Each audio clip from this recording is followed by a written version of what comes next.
Nous sommes le lundi 30 octobre et c'est l'automne. C'est l'automne, c'est le décalage horaire qui fait que le soir il fait nuit de plus, il va faire nuit de bonne heure. Pour ça les images vont être sombres, l'ambiance est complètement différente, vous allez voir. C'est toujours le même chemin, toujours le même trajet, le rituel. Les maîtres de cannelle sont rentrés, donc vous ne verrez pas cannelle aujourd'hui. Et nous allons prendre le temps qui vient, comme ça, cette circonstance. Alors, j'ai eu Eric, c'est le Corse, petit Corse, vous savez, dont j'ai parlé plusieurs fois, qui a deux chaînes, une chaîne principale et une chaîne secondaire. Comme moi, il a opté pour avoir plusieurs chaînes, étant donné qu'il souhaite pallier aux éventuels strikes. Strike, c'est des censures. Et bien là, il m'a appelé ce matin pour me dire qu'il avait eu un deuxième strike. Ça veut dire 15 jours où il peut absolument pas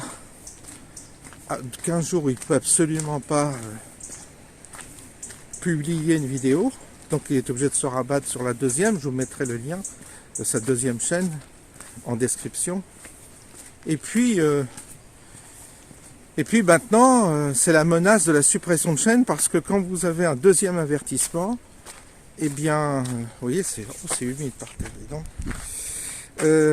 Oui, quand vous avez un deuxième avertissement, si vous en avez un troisième strike, votre chaîne est carrément supprimée là. Et vous perdez tout. Toutes vos vidéos, tous vos contacts, tous vos messages, tout est perdu. Et lui, c'est une chaîne qu'il a fait il y a 10 ans, donc il flippe un peu. Mais il a bien fait de faire une deuxième chaîne, comme ça au moins il va pouvoir. Mais il dit, je sais plus ce qu'il faut dire, parce que là, il a prononcé un mot qu'il fallait pas. Enfin, il a critiqué un film, et ça lui a valu ça. Alors, pareil, on se dit, mais alors qu'est-ce qu'on peut dire? Puis à chaque fois, c'est un coup d'épée, quoi. Ça vous casse quand vous avez un strike, parce que c'est beaucoup d'investissement, une chaîne. Beaucoup d'investissement. On ne s'en rend pas compte, c'est du temps, beaucoup de travail. Et puis, c'est un lien qu'on a avec les gens. Donc, c'est un investissement personnel, c'est un investissement spirituel, c'est un investissement qui ne se mesure pas comme ça, forcément qu'en temps. Donc, quand le jour où on vous coupe, ça fait mal, quoi. Et je suis passé par là, donc je sais, et ça se reproduira pour moi. Alors le matin, quand on se lève, on se met sur la chaîne et on voit qu'on a un strike, on dit oh là là, la galère. On est reparti pour une galère. C'est très très éprouvant. Ça, tous les youtubeurs vous le diront. Très très très éprouvant. Quant à moi, j'ai eu depuis le 7 octobre dernier, j'ai eu une perte de 200 abonnés. C'est pas énorme, mais il y a eu quand même 200 abonnés qui sont partis depuis le 7 octobre dernier. Alors là, c'est fini, l'hémorragie est en train d'arrêter, heureusement.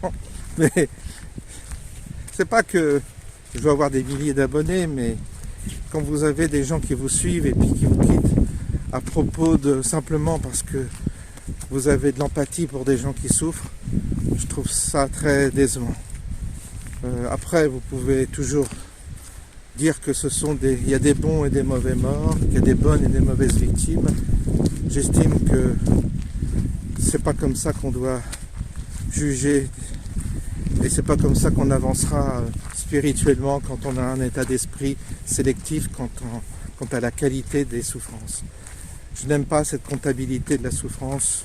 Je n'aime pas cette comptabilité où on dit qu'il y a des bons et des mauvais morts.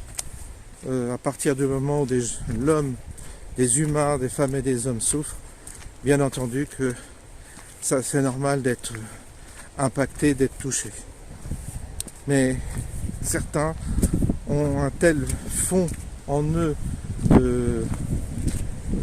comment dire, certains ont vraiment un sentiment anti-juif. Je ne vais pas utiliser le mot parce que je ne veux pas rentrer dans un narratif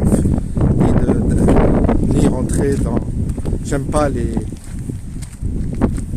termes qu'on utilise pour, si vous voulez, les anathèmes. Mais il y a certains vraiment qui ont un sentiment anti-juif et aussitôt que vous avez de la peine parce que vous avez des juifs qui souffrent, mais ils ne supportent pas que vous ayez des sentiments d'empathie pour cette souffrance-là. Il faudrait que vous soyez toujours en empathie avec les peuples dits colonisés ou souffrants ou faisant victimes. Il y a une victimisation d'une population qui doit être entretenue aux dépens d'une autre population qui serait dominatrice et conquérante. Vous savez, je vois des gens de droite qui ont ce raisonnement-là, mais qui n'oublient pas qu'eux-mêmes sont considérés comme des colonisateurs et qu'eux-mêmes seront victimes du même narratif le jour venu. Et il faut faire attention à ces propos, il faut faire attention à nos considérations. D'autant que, vous savez, il faudrait être sur place, il faudrait connaître les populations, il faut déjà, pour avoir un point de vue éclairé, il faut être soi-même, avoir voyagé dans ces régions pour comprendre. Et puis connaître l'histoire parfaitement. C'est parfois plus compliqué que la soupe que l'on vous sert, la soupe idéologique qu'on vous sert et qu'on nous a servi pour nous les Français. On nous a tellement culpabilisés, nous les Français, nous les chrétiens. On a eu tellement on a tellement été, si vous voulez, jugés sur tout avec un point de vue idéologique qui était à géométrie variable que personnellement je ne tombe pas dans ce piège. Alors oui, vous avez des juifs qui sont peut-être mal comportés, et puis vous avez des juifs qui se sont bien comportés, et puis vous avez c'est comme les pieds noirs en Algérie. J'ai vu en France, il y a beaucoup de gens qui détestent les pieds noirs parce qu'ils disent ouais, les pieds noirs, ils exploitaient les Arabes, c'était des salauds, ils s'enrichissaient sur le dos des Arabes, c'est ce que disaient les Français. Et puis moi j'ai connu des pieds noirs qui m'ont dit que c'était pas du tout le cas, que peut-être oui certains, mais pas tous, et qu'il n'y avait pas cette caricature-là qu'on nous a vendue pour se donner bonne conscience quand on a abandonné les pieds noirs à leur sort et qu'il a fallu qu'ils redémarrent à zéro en France. Vous voyez, et puis les atrocités qu'il y a eu commises par le FLN, on a mis un couvercle, on a mis un couvercle dessus et on ne veut plus en parler. Vous voyez, on ne veut pas soulever ça. Mais vous avez eu des massacres en Algérie contre des Français et contre les pieds noirs, et les massacres ressemblent étrangement à ceux qui ont été pratiqués en Israël. Alors, et là, il n'y avait pas d'histoire. Les histoires, c'était que le colonialisme français, le colonisateur français méritait d'être torturé, décapité. Les hommes, c'est connu, on leur coupait les parties, on les mettait dans la bouche. Il y a eu des viols, enfin il y a eu des éventrations de femmes enceintes. C'est des choses qu'on connaît, hein. C'est pas forcément qu'en Israël que ça se passe. Et donc, quand on pense à toutes ces atrocités qui ont été commises au nom d'une idéologie qui, elle, serait parfaite, je n'y crois pas. Pour moi, c'est plus compliqué que ça. Vous avez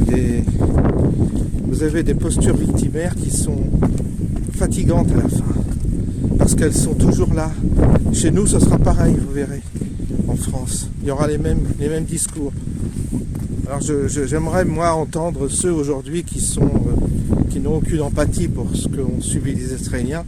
J'aimerais qu'un jour, ça leur arrive à eux aussi. Ils verront si un jour on décapite leurs enfants, on viole leurs filles. où on les maltraite eux, on verra si ils raisonnent toujours de la même manière et on verra comment ils réagiront. Et encore, il y a tous ceux qui disent qu'il ne faut pas être dans l'émotionnel, on verra si le jour où ça va toucher leur mère comme ça, si on traîne leur mère comme ça, on les prend en otage, on les maltraite, on verra s'ils ne sont pas dans l'émotion. C'est très facile tous ces discours. Ça m'a beaucoup déçu, ça m'a beaucoup déçu. Alors, il faut se ressaisir, il faut sortir de ce côté binaire, bonne victime, mauvaise victime, bon bourreau, mauvais bourreau. Il faut sortir de ça. Parce que sinon, on est pris dans un jeu morbide et presque criminel. On est soi-même criminel quand on justifie ce type de massacre. La seule chose que je peux vous dire, c'est que quand j'ai fait mon service militaire, vous savez, à l'époque il y avait le service militaire, on se retrouvait avec le gros de la France, on se retrouvait avec des gens de notre génération, on se retrouvait avec je me suis retrouvé avec des gens que l'on croise. Et à l'époque j'étais séminariste. Et donc j'avais déjà des préférences pour un certain type de comportement. Et je me suis retrouvé, pourtant j'ai fait mon service militaire au service de santé à Nantes, mes classes à Nantes, et après je suis allé à Marseille, dans un magasin militaire de la santé. Donc je me suis retrouvé vraiment avec des jeunes d'un certain niveau quand même, parce que il y avait beaucoup d'étudiants en médecine, donc c'était pas forcément des cons. Mais j'ai retrouvé le comportement grégaire, et j'ai retrouvé le comportement collectif. Et moi j'étais pas à l'aise avec ces jeunes qui, certains essayaient de se planquer, essayaient de se faire dispenser de gym alors qu'ils étaient en pleine forme. Toutes les magouilles étaient bonnes pour échapper aux contraintes, je dirais. Et puis vous aviez aussi des comportements, voilà, quoi, de mecs un peu bourrins, quoi. Et quand il y avait des fêtes, il fallait se bourrer la gueule. Enfin, ils étaient comme les autres. Ils avaient beau être bac plus 5, bac plus 10, mais étudiants en médecine, mais ils valaient pas mieux que des gens plus simples. Hein. Ils se comportaient de la même manière, c'est-à-dire d'une manière ruste, peu élégant, peu évolué, je dirais. Et moi, j'étais séminariste et j'ai débarqué dans un milieu et dans un monde que j'appréhendais, parce que je me dis, ça va être tellement loin de ma nature, loin de ce à quoi j'aspire, loin de mes préférences, que j'avais des appréhensions. En réalité, je me suis fait un pote, et ce pote était juif. Il était juif, il venait de l'Est. Hein. Je crois que les juifs de l'Est, on les distingue entre les séfarades et les asténazes. Et je crois qu'il était asténaze, je crois que c'est comme ça qu'on dit. Asténaze, je crois, voilà, si je me souviens bien. Et lui, en tous les cas, il n'était pas du tout style pied noir, il n'était pas du tout dans l'exubérance, il était dans l'intelligence. Et ce gars-là, je me souviens, ça a été mon compagnon de fortune pendant cette période des classes militaires. Et tous les deux, on s'est retrouvés. Il était pratiquant, juif, mais pas orthodoxe, pas extrême, mais il avait une certaine relation avec sa tradition. Et puis moi, j'étais à fond catho à l'époque, j'étais séminariste. Et les deux, on s'est bien entendus. Pourquoi ? Parce qu'on échangeait sur des questions existentielles, on parlait de la Bible, on parlait de... Puis lui m'expliquait un peu sa famille, ce qu'elle avait vécu, ce qu'elle avait supporté et pendant la Deuxième Guerre mondiale. Et il était, bien entendu, qu'il était marqué par l'histoire de sa famille. Et les deux, on se retrouvait parce qu'on était bien en accord. On s'entendait bien sur la manière de se comporter, tout ça, on était correct, on se comportait correctement, on n'était pas des gens grossiers, on était civilisés par rapport au reste qui ne l'était pas trop, je dirais, dans ces circonstances-là. Et je me souviens que un soir, la hiérarchie avait organisé une soirée beuverie où tout le monde allait mais vraiment, vraiment beuverie. Et nous, on a été deux, on est resté dans le car, on a dit nous on refuse de vous accompagner parce que on n'a pas envie de participer à ce type de beuverie où c'est complètement, on se bourre la gueule et on dégénère complètement. Alors le chef, moi en tant que séminariste, il le savait, j'étais pas du tout contraint d'y aller. Lui, en tant que juif, il a dit non, moi je refuse aussi de participer. Écoutez, qu'est-ce qu'on a fait? On est restés tous les deux dans le car et on est restés tous les deux dans le car et on fait attention parce qu'il y a un chien qui arrive et puis on a discuté toute la soirée ensemble. Et les autres gars sont revenus, tous éméchés, tous à moitié enivrés. Et voilà le souvenir que j'ai du juif. C'est-à-dire un gars cultivé, un gars intéressant, un gars qui n'a pas profité. Lui, il était assez faible physiquement, mais lui, il n'a jamais eu de dispense de quoi que ce soit. Et j'en voyais d'autres qui se faisaient exempter, qui étaient en pleine forme. Les malins, quoi, toujours pareil. Et il a fait... et tous les deux, on a eu une relation... ça a duré le temps des classes militaires, mais ça m'a marqué parce que j'ai noté qu'il y avait chez lui vraiment une intelligence supérieure.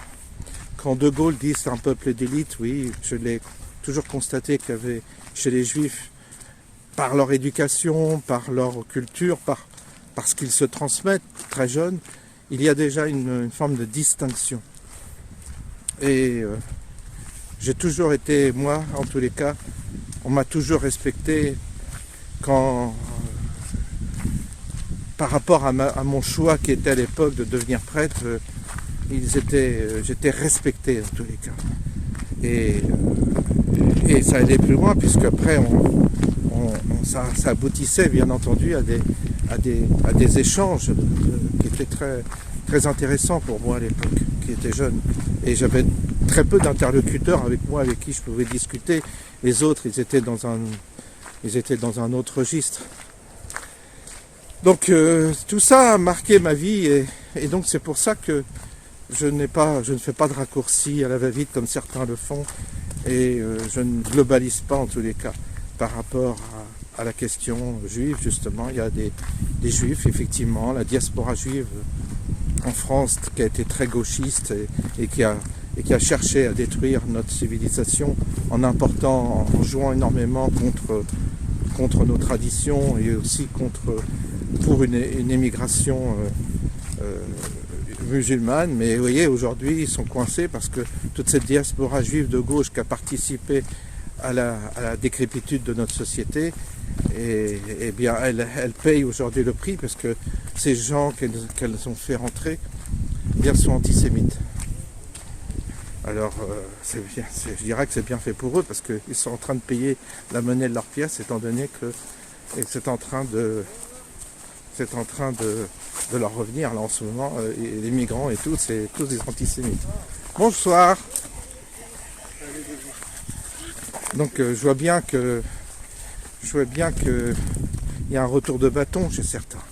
Julien Drey, qui est juif, a beaucoup fait pour l'immigration, faire venir l'immigration. Touche pas à mon pote, tout ça, c'était le premier à instrumentaliser le Front National en disant que c'était un parti nazi, etc. Aujourd'hui, il a changé de camp. Aujourd'hui, il a compris. Il a compris qu'il s'était planté, comme beaucoup de juifs gauchistes se sont plantés. Là, en Israël, c'est pareil. Vous avez des juifs gauchistes, des kibboutz, tout ça, c'est des gauchistes. Ils n'étaient même pas armés, ils se sont fait tous massacrer. Là, ils ont compris. Ils ont compris que leur évangélisme ben, ils allaient le payer très cher. C'est pareil pour la France. Tous ceux qui sont dans l'angélisme, ils vont le payer très cher. Très très cher. Ils vont se réveiller un jour, ils vont voir que ce qui leur arrive est terrible. Alors oui, il y a des juifs qui sont comme moi, conscients, qui ont regretté la parole de Le Pen sur le détail. Le Pen avait des relents un peu antisémites, ça on ne peut pas le cacher. Et certains m'ont dit bah, c'est dommage parce que certains aimaient bien son point de vue et sa position, mais c'est vrai qu'il a fait des conneries, Le Pen, par rapport à ça, quoi. Il n'aurait pas dû se mettre la communauté juive à dos, ou tout au moins une partie qui était prête à le soutenir et même à le soutenir et même à adhérer à ses idées concernant en tous les cas l'émigration et même les traditions qu'il défendait. Mais le détail, tout ça, ça fait du mal. Hein. Aujourd'hui, ils ne font pas la même erreur. La fille Le Pen, au moins, elle a compris qu'il fallait aussi choisir son camp et qu'il valait mieux défendre les juifs que les musulmans, étant donné que les musulmans sont en train de corrompre et de casser notre société, de la tirer vers le bas à tout point de vue. Vous voyez, les banlieues, quand vous voyez plein de musulmans dans une banlieue, ça devient dégueulasse, ça pourrit, c'est une population qui malheureusement tire la société vers le bas. Et en plus, c'est une population qui, là où elle est présente, crée des problèmes partout dans le monde. Partout où ils sont, c'est un problème. Alors chaque société le traite, le problème à sa manière. Les Chinois, les Russes avec les Tchétchènes, les Chinois avec les Ouïghours, et puis le Liban s'est foutu. C'était chrétien, tout ça, ils se sont laissés avoir, ils se sont laissés envahir. Enfin, partout où ils sont, c'est la guerre, c'est des atrocités, et puis c'est surtout la décadence au niveau économique, et puis ce sont des préceptes, ils s'obligent à choisir des préceptes qu'ils ne respectent pas au fond, parce que tout cela crée des frustrations, et en fait, ça crée des monstres à force de créer des préceptes contraignants, ça crée des monstres et des déviances, on le sait en psychologie. Donc vous voyez, on n'est pas du tout gagnant avec cette population-là, du tout.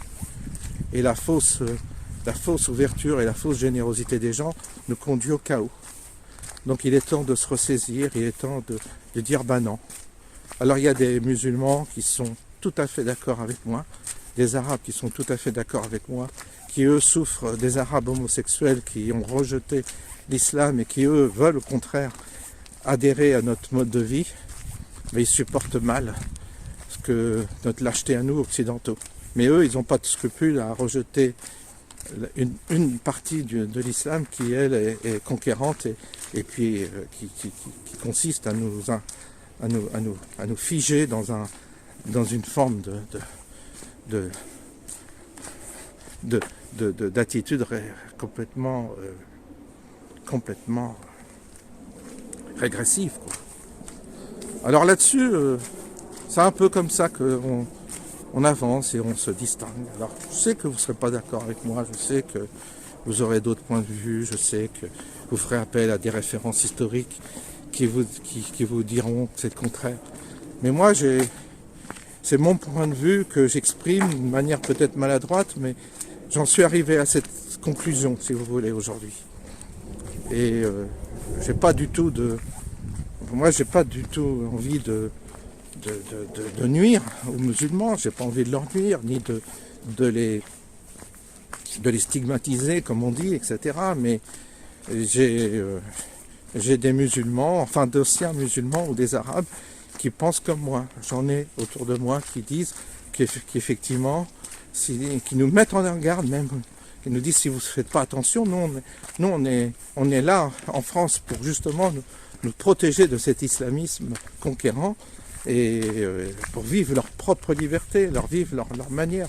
Eux, ils veulent une vie mixte, ils veulent se marier avec des chrétiennes, ils veulent se marier avec ils veulent vivre une vie sexuelle à leur manière pour les homosexuels, et ils savent très bien qu'en étant homosexuels, ils sont persécutés, qui vont être persécutés si l'islam s'impose dans nos contrées. Alors quand j'entends les LGBT et tout ça qui soutiennent les musulmans, c'est de la folie, quoi. C'est de la folie. Voilà, donc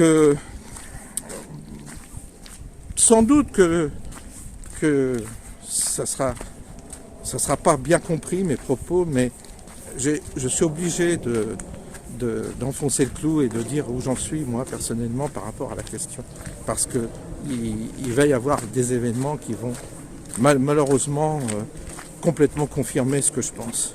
J'ai aucun doute là-dessus, puisque je l'ai vu à travers mes expériences dans la police. Je sais où on va, parce que j'ai déjà tous les prémices. Moi, j'ai eu la chance et la malchance, on pourra dire, d'avoir vu ce qui se passait déjà dans certains coins de la France, certaines banlieues, pour savoir ce qui nous attend, globalement. Il y a beaucoup de naïfs, beaucoup de gens qui sont encore dans le déni. C'est pas grave. Tous ceux qui sont dans la naïveté et le déni, de toute façon, ils vont le payer de leur vie. Ils vont, un jour ou l'autre, ils le paieront. Parce qu'on paye tous nos erreurs. Et c'est ce qui va leur arriver. Je pense que c'est comme ça que ça va se passer. Sur ce, il fait noir, il fait nuit, vous ne me voyez plus. Je vous souhaite donc une bonne soirée. N'hésitez pas à aller visiter la deuxième chaîne de notre ami Corse, que je vais mettre en description. Et je vous laisse. À bientôt.